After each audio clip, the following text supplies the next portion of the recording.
I applied to leave Doctors Without Borders a year early, just to come home and marry Claire Northwood. But when I got back, she was already a mother. She told her housekeeper, have Leo Vance stay overseas a little longer. It's better if he doesn't come back. If he finds out I have a son, he'll lose it. It was only in that moment that I understood. She had lied to me. 3 years ago, she told me, go be a doctor with Doctors Without Borders for 3 years. It'll temper you, help you mature. Once you're more stable, come back, and we'll get married. And she was right. I had become stable. I wasn't the emotionally volatile kid I used to be. My taste had changed, too. Someone like her? I was no longer interested. I walked into the house, carrying a gift I'd carefully chosen for Claire, but the place was empty except for a cascade of fresh flowers on the dining table. Cheers and laughter drifted in from the garden. I walked toward the sound, one step at a time. Claire, you're so lucky. Your son is adorable, and your husband is so handsome. A woman's voice cut through the air. A tremor went through me. I couldn't believe what I was hearing. I took a few more steps forward and saw her. Claire. She was holding a baby, and a tall man had his arm wrapped around her shoulders. I really am, she said, her voice full of tenderness as she looked up at the man. But I couldn't have done it without Julian. The man smiled, his eyes crinkling with happiness. A perfect family of 3. It was an enviable sight. I stood frozen in place, a rat in the shadows, spying on their life. Behind them, a banner was stretched across the wall. Congratulations on Asher's welcome home party, Asher. I once held Claire and whispered to her, Claire, if we have a son someday, can we name him Asher? She'd asked me why. I had grinned.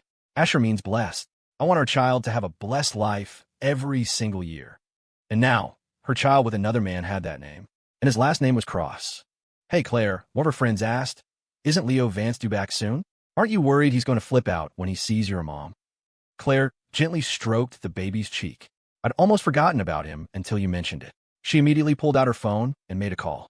Have Leo Vance stay overseas a little longer, she said to the person on the other end. It's better if he doesn't come back. If he finds out I have a son, he'll go crazy. My breath caught in my throat. I stumbled back a step.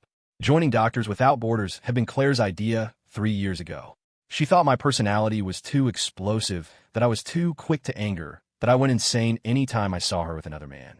It's not that I don't like you, she told me then. I just think you're too unstable to be my husband. So, here's the deal, she'd said. Go do 3 years with Doctors Without Borders. It'll temper you. When you come back, you'll be ready to be my husband. I believed her. I studied relentlessly, did everything I could to get accepted. The day my application went through, I was ecstatic. I thought I just have to get through these 3 years, and then I can marry Claire. But now I was back, and she was a mother. When I came to my senses, tears were streaming down my face. The more I wiped them away, the more they fell. I really don't want him to come back, Claire said casually, her free hand intertwining with the man's beside her. From now on, I just want a life with Julian, to have and to hold, till death do us part. That's so romantic. It makes me want to have a baby, someone exclaimed. So, Claire, have you thought about how you're going to explain this to Leo? At the mention of my name, her expression turned to ice. I never planned on him coming back. She looked up at the man beside her, her voice softening. The housekeeper will handle everything. Don't worry. The only one by my side will be you. Snow began to drift down from the sky, landing on the tip of my nose and chilling me to the bone. The day I left, 3 years ago, I had held her hand and asked, Claire, when I get back, will you really marry me? She squeezed my hand, her voice as gentle as water. Of course. By then, you'll have become so mature. Don't worry, she'd promised. I'll wait for you. The only one by my side will be you. But now I was mature, and she was with another man. Why? Why did you have to lie to me? A dull ache spread through my chest. Tears fell, betraying me. In Africa and Afghanistan, working on the wounded under a hail of gunfire, a single thought kept me going. I have to stay alive. I have to stay alive to marry my Claire. I applied for an early return, a full year ahead of schedule. I'd planned to surprise her today. Instead, she surprised me. I heard Claire bought a yacht. She and Julian Cross are going to have their wedding on it. A couple of guests walked past, and I quickly hid behind a tree. Oh my God, I'm so jealous. But what about Leo Vance? Wasn't he head over heels for her? You haven't heard? 3 years ago, she tricked him into going overseas to work for Doctors Without Borders. Who knows if he's even still alive? She just wanted to be with Julian Cross, but was afraid Leo would lose his mind. So that's what she did. The second he was out of the country, she got together with Julian. Their words reached my ears with perfect clarity. So, Claire had this plan from the very beginning, and I had stupidly believed her. The conditions overseas were brutal, but I never felt the hardship because I thought if I just endured, I could come home and marry her. The guests moved on, going to offer Claire their congratulations. Someone else joked, "Claire, Leo's been in love with you for so many years.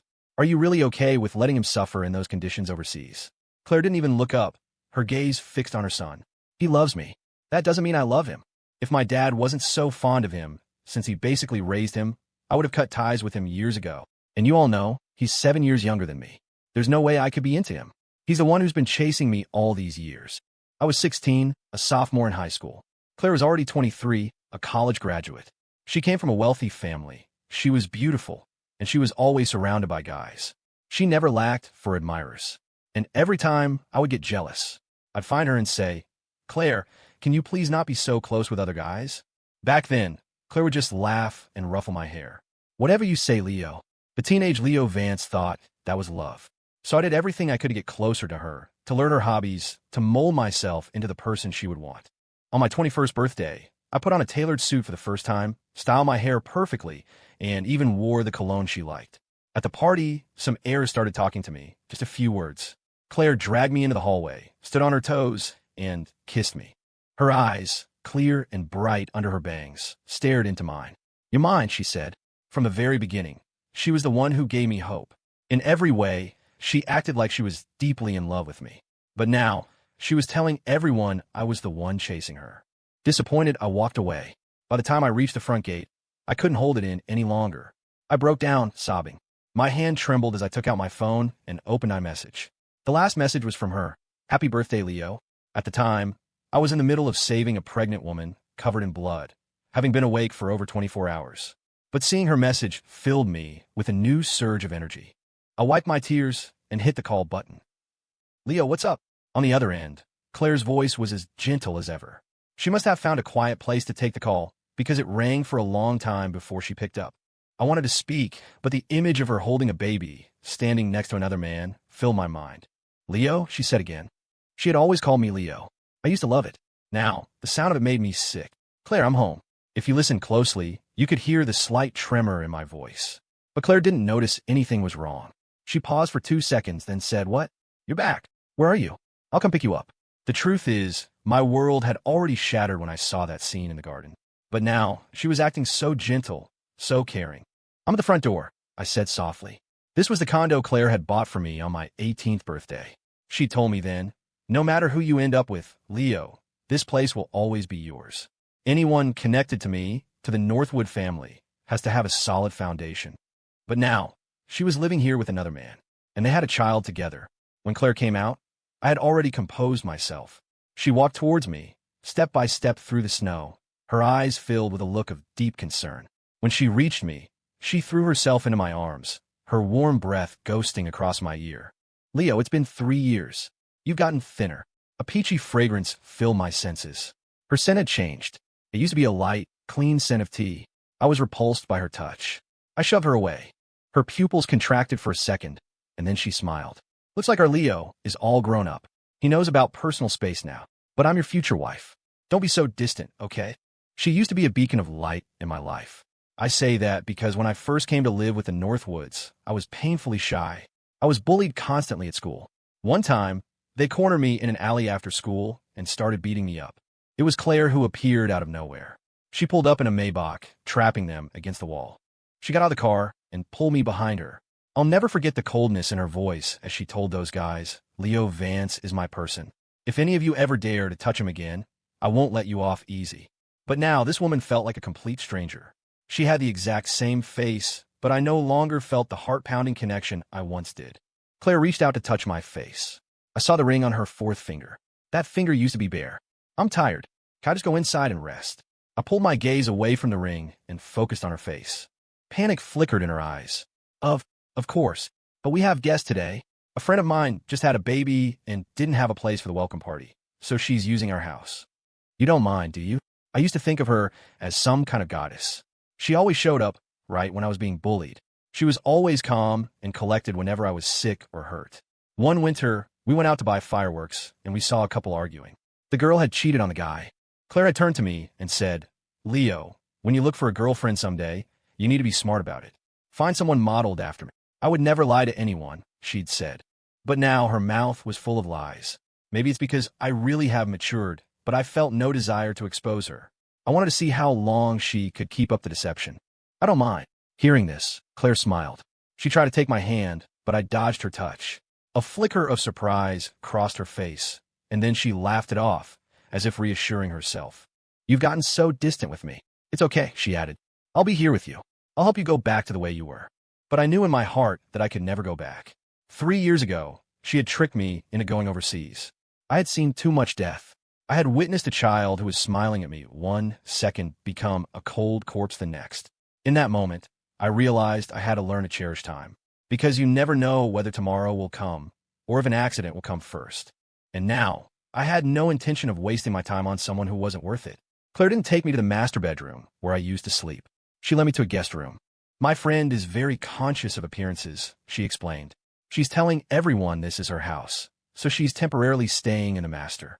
After all this is over in a few days, I'll have the housekeeper deep clean the room, and you can move back in, okay? Okay. I set down my bag. She looked at me for a few seconds. I'm guessing you're not a fan of crowded scenes. You should rest here. I have to get back to the party. After Claire left, I took a small, smooth stone from my pocket. Carved into it were the words, peace and joy. It was a gift from a little girl during my time in Africa. Her parents had been killed, leaving her all alone. She had placed the stone in my hand with her small, dark fingers and said to me in English, for you, big brother, you can give this to the one you love, so she can be safe and sound. I accepted it and was about to get her some candy. But in the next second, a bullet hit her in the head, and she collapsed in front of me. I screamed hysterically, trying to save her, but my colleagues pulled me away. Snapping back to the present, I opened the guest room door and took a proper look around the condo. I had been too overwhelmed with emotion earlier to notice. There were traces of another man everywhere. A man's towel and skincare products in the bathroom. Fresh flowers on the coffee table. A baby bottle, children's toys. After taking it all in, I walked towards the master bedroom. I used to live in this room. Claire had decorated it entirely to my taste. My hand was just about to touch the doorknob when a man's voice stopped me. You're Leo Vance? I turned around. The man Claire had called Julian was standing behind me. He was tall, dressed in casual clothes, and looked a bit tired, but his eyes were striking. Almond-shaped, large and bright, they looked incredibly soulful. I am. During my time as a doctor, many people had asked if I was Leo Vance. I always answered with a firm I am. It had probably become a professional habit. He sized me up, then let out a short, derisive laugh. Claire hasn't told you yet, has she? I'm her fiancée. We have a son together. A dull ache throbbed in my chest, but I was able to hide my emotions now. I know, you know? Then what the hell are you doing back here? His soulful eyes glared at me. This isn't your home anymore. You're just an outsider. He lunged at me, trying to throw a punch, but I caught his fist and threw his arm aside. For some reason, I couldn't bring myself to hate him. I didn't think he had done anything wrong. He was just afraid I would take away the person he loved. Don't worry, I said. Even though Claire and I had an engagement, she has a child with someone else now. I won't bother her anymore. The moment I said that, he shoved me hard, then dropped to the floor himself. I'm sorry. It's my fault. I shouldn't have taken your Claire from you. Leo, what are you doing? Claire's voice came from behind me. I felt a hard slam against my body, and then a stinging slap across my face. My vision swam. Claire's face blurred in and out of focus, but her voice echoed clearly in my ear. So what if Julian is my fiancé? So what if we have a son? He's gentle and generous, not like you. You can't control your emotions and have to resort to bullying people. Leo Vance, you are truly disgusting. I'll give you 3 seconds. Apologize to Julian. Now, my vision cleared. I saw Claire clutching Julian, shielding him from me. Her eyes were ice cold, filled with disgust for me. Downstairs, people were staring up at us, whispering amongst themselves. Holy crap, Leo Vance is actually back. He's changed so much. His hair is longer, and he's so thin. I feel like his entire vibe has changed. He's not that punk kid anymore. Once in a conflict zone, I was shot in the leg. We were out of antibiotics, and my life was in serious danger. But I had read books on herbal remedies before, and relying on memory, I found the right herbs and healed myself. At that time, I thought if Claire hears about this, she'll think I'm so brave. But now, she wasn't the Claire I used to love. During every break I got, I would pull a photo of Claire from my bag and look at it. My colleagues would tease me. Vance, you're always so calm and composed. The girl you love must be pretty amazing. She was. I loved Claire's excellence. I loved her confidence with clients, her composure in the face of problems. I could learn from her. She could guide me forward. But now, in this moment, I truly realized it. I didn't love Claire anymore. I didn't push him. I told her. He fell on his own. You think I believe you? I saw it with my own eyes. Claire shouted, furious. I know you're lashing out because you found out about me and the baby, right? Leo, do you know why I don't love you? Because I hate how pathetic and disgusting you are. I suddenly started laughing. Claire, do you have any idea how many children, how many people in those disaster-stricken countries need doctors like us to save them? I truly regret coming back for you. My time should be spent on more important things. With that, I turned and walked away. This time, I didn't shed a single tear for her. The boy who used to follow her around, crying, had finally grown up. In a way, I should thank her. If she hadn't lied to me, I wouldn't be who I am today. Just then my phone rang. It was Mr. Northwood, Claire's father. Leo, my boy, are you coming home soon? As soon as you're back, you can finally be my son-in-law. My heart skipped a beat. If Mr.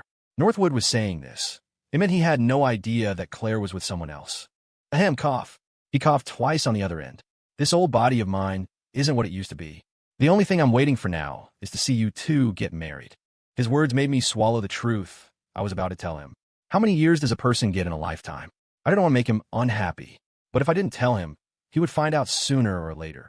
So, I decided to tell him in person that we were breaking off the engagement. Mr. Northwood, I said, I'm already back. I'll come see you tomorrow. After checking into a hotel, I sat by the floor-to-ceiling window with a cup of hot milk. This was Chicago. Claire used to love bringing me to this hotel. She said you could see the entire city skyline from here. I had given her a gold locket here once. I told her, Claire, I've had this locket since I was a kid. The director at the orphanage said my parents left it for me, for protection. Now I'm giving it to you. I hope you'll always be safe. Thinking of that, I called Claire and asked for the locket back. She sounded annoyed. Julian is in the hospital with a fever. Because of you, I'm not in a mood to talk about anything else. You get over here and apologize to him right now. I went, not to apologize to Julian Cross, but to see what was really going on. I bought some gifts on the way. When I pushed open the hospital room door, Claire was feeding him soup. They looked so intimate, so in love. The scene still stung a little, but the pain wasn't as sharp as before. I walked in. Claire glanced up at me. Apologize to Julian, and we'll call it even. You can even move back into the house after this. The woman who once promised to marry me was now telling me to formally address another man as Julian. It was laughable. Claire, could you step out for a minute? I want to talk to Julian alone. She looked reluctant. Don't worry, I added. I'm not going to do anything to him. After Claire left, I looked at the man in the hospital bed. Let me take a look at you. See what's going on. He seemed wary of me, but I said, I'm a doctor. I'm not going to hurt you. On the way over, a friend had called me with some intel. He told me the man's name was Julian Cross and that he had started as Claire's assistant. They had been close for a long time, and it wasn't until Claire had his son this year that they decided to get married. It's nothing serious, just a common cold, I told Julian after a moment. I remember you were wearing a long-sleeve t-shirt last time. It's snowing in Chicago now. You should dress warmer. I placed the gifts I'd bought on his bedside table. Taking care of Claire and the baby must be exhausting. I picked these out for you. They're good for your health. As I spoke, his pupils seemed to shrink bit by bit. Finally, he cursed at me. Leo, are you insane? I'm your rival. I don't love Claire anymore. I came here today to tell you that you don't have to worry about me. I'm not going to fight you for her. I'm breaking off the engagement with her soon. Then you two can be together without any complications. What did you say? Claire had come back into the room, her voice filled with disbelief. I turned to face her, smiling faintly. I've moved on. I just wanted to tell you that I'm ending our engagement. That way, you and he could be together properly. Claire was stunned. It took her a long moment to say, I'm glad you feel that way. I thought she would be overjoyed to hear I was breaking things off. But she didn't seem as happy as I expected. As I was about to leave, she stood up and offered to walk me out. Downstairs from the hospital, there was a 24-hour convenience store. I remembered how she and I used to go to places like this in the winter to buy hot soup. Want some soup? Claire asked suddenly. I looked into her eyes and slowly nodded. She immediately went and bought me a cup. We sat together by the glass door, watching the heavy snow fall outside. Steam rose from the soup. I blew on it gently and heard her whisper beside me. Did that slap hurt a lot? I turned to look at her and saw that her eyes were a little red. I laughed. Not at all. The pain I've been through overseas is much worse than that. Leo, you've really grown up. Isn't that better? Now you and Mr. Northwood won't have to worry about me. By the way, Claire, I said, let's go break off the engagement tomorrow. After that, I'm going back to Doctors Without Borders. You're leaving again? She looked at me, shocked. I remembered what she'd said in the garden earlier, and her surprise now felt hollow, disingenuous. Yes, those 3 years abroad made me happy. I like that kind of life. She lowered her gaze. I'm sorry, Leo. I lied to you. I was just afraid you would cause a scene, so I... Claire, it's all in the past. I hope you and Julian have a good life together. Will you come to our wedding? No. After we finished the soup, I got ready to leave. Claire suddenly asked me, You stopped loving me that quickly? I found her question bizarre, but I answered her anyway. Claire, you once said you liked mature men. I became mature, but in the process, my taste changed. You're not my type anymore. Maybe it was my imagination, but I saw a flash of pain in her eyes. I turned and left without another word. The next day, Claire and I arranged to go to the Northwood family estate to officially break the engagement. I hadn't been back in 3 years. I remembered living here, how Claire would take me to the golf course on weekends. Sometimes we'd have a barbecue. Those were genuinely happy times. Claire arrived with Julian Cross and their son, Asher. I saw the gold locket I had given her now hanging around Asher's neck. Mr. Northwood looked from Claire to Julian, confused. You too. I quickly cut in. Mr.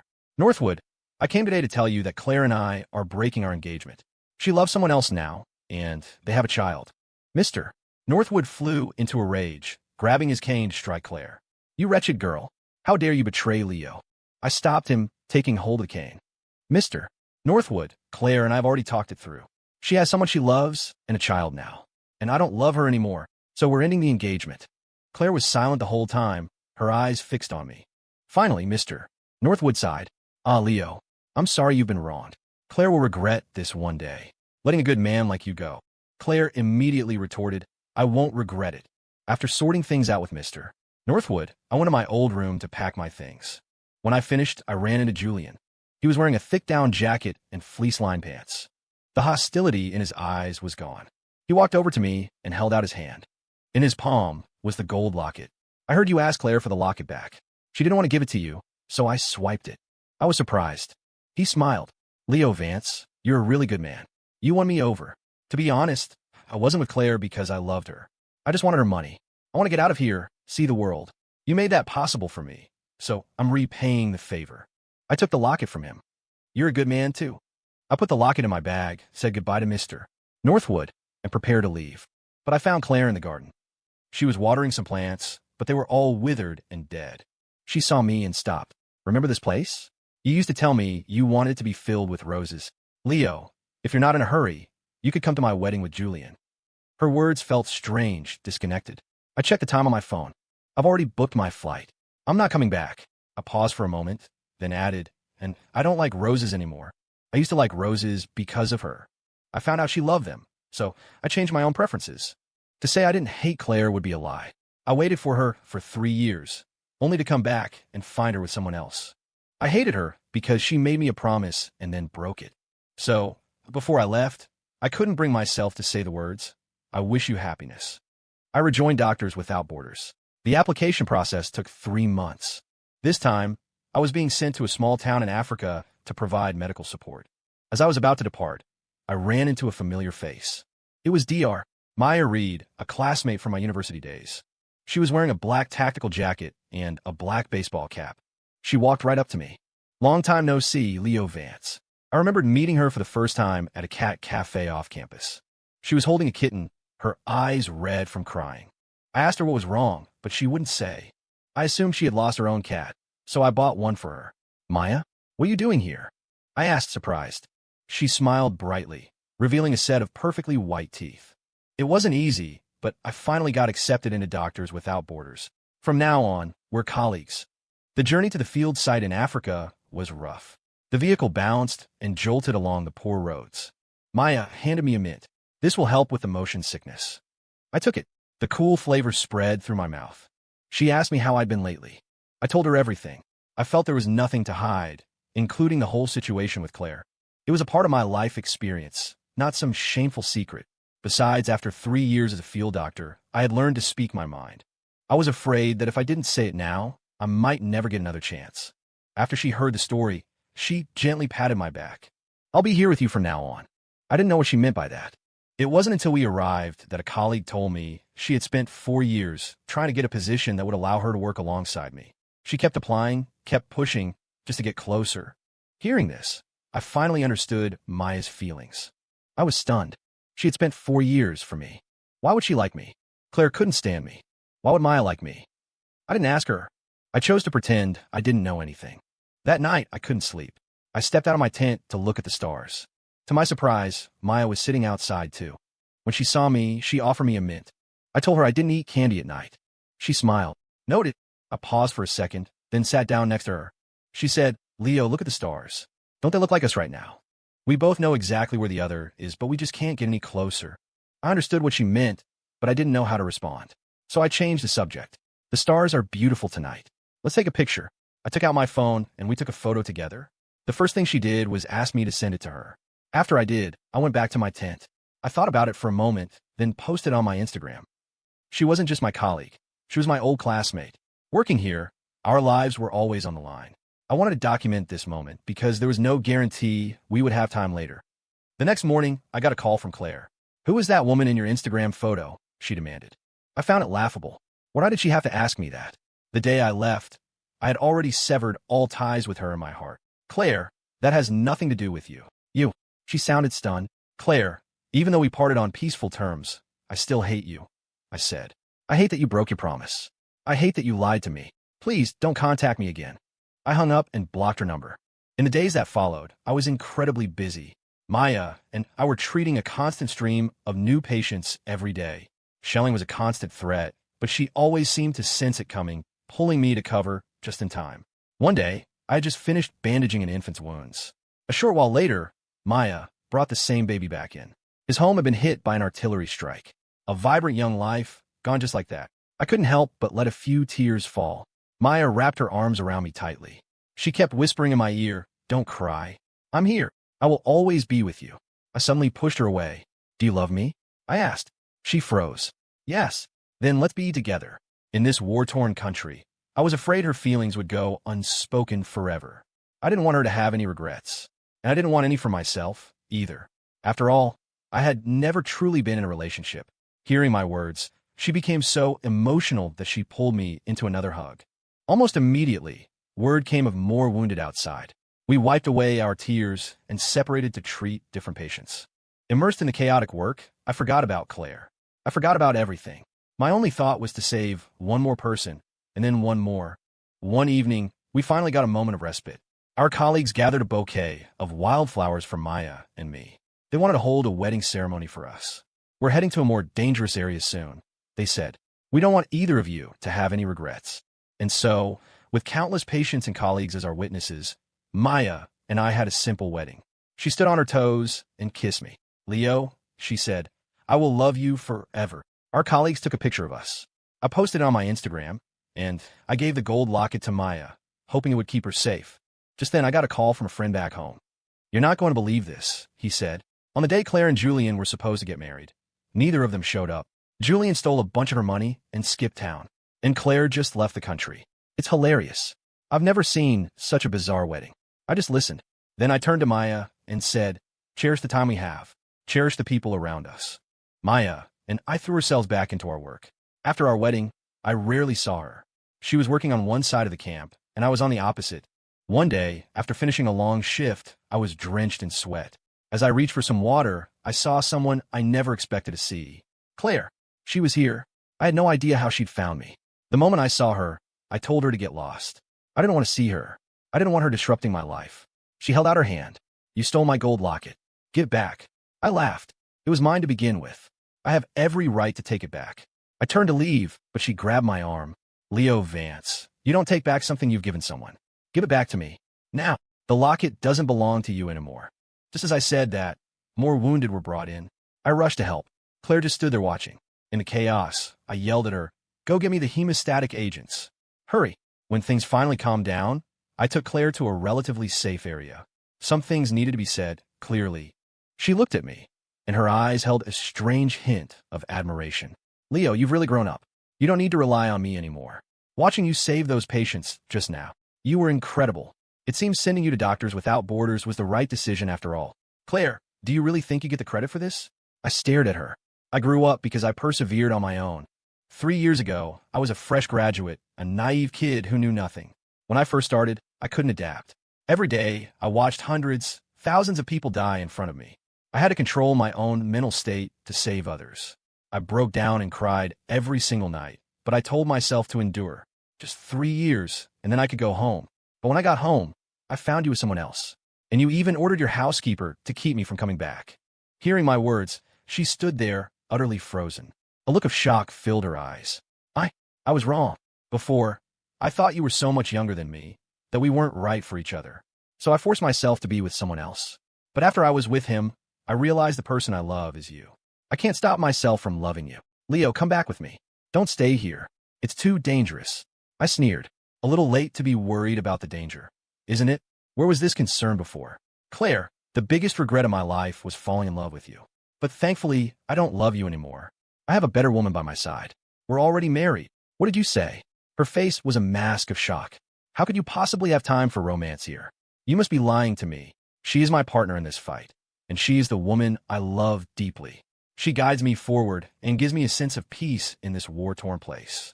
Claire, go home. I truly don't love you anymore. Her eyes instantly turned red. She shook her head frantically.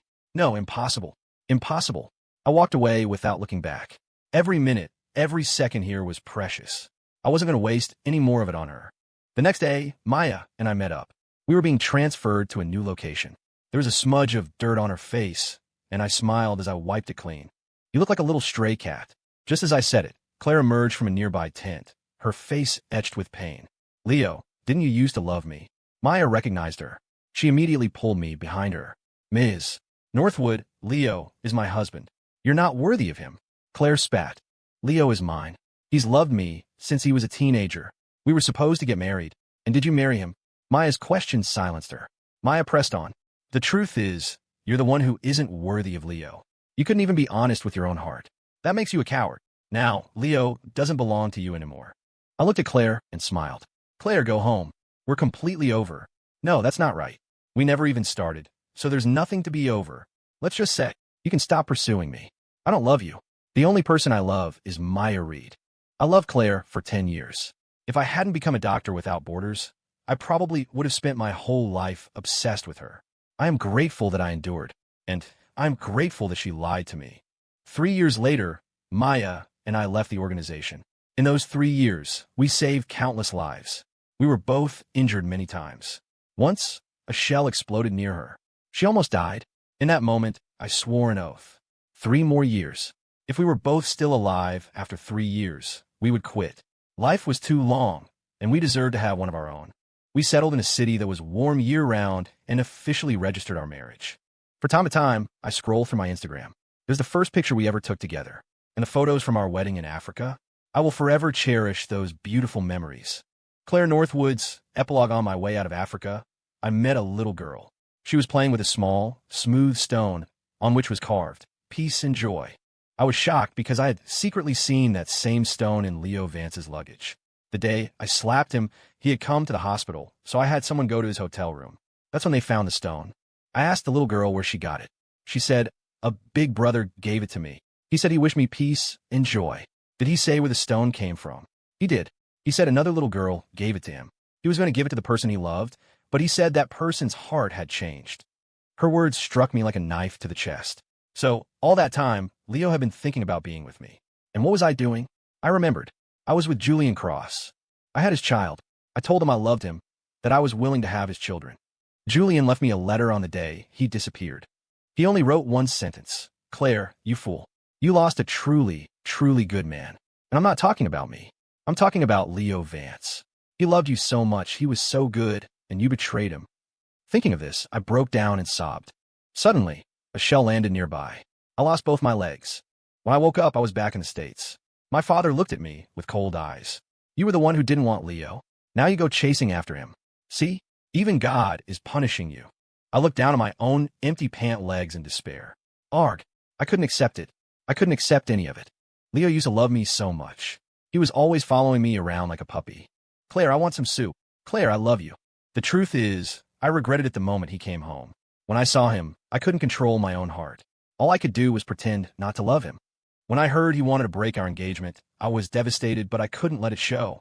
When he left, I wanted so badly to ask him to stay, but I didn't. I thought he used to hate it when I even spoke to another man. Surely, if I married Julian, he'll come back and cause a scene. But on the day of my wedding to Julian, he didn't come. After thinking for a long time, I had no choice but to go find him. I saw him saving people, and he was so capable, so amazing. I saw the woman he loved. In that moment, I finally understood what he meant when he said his taste had changed. It wasn't that his taste had changed. It was that I was no longer worthy of him.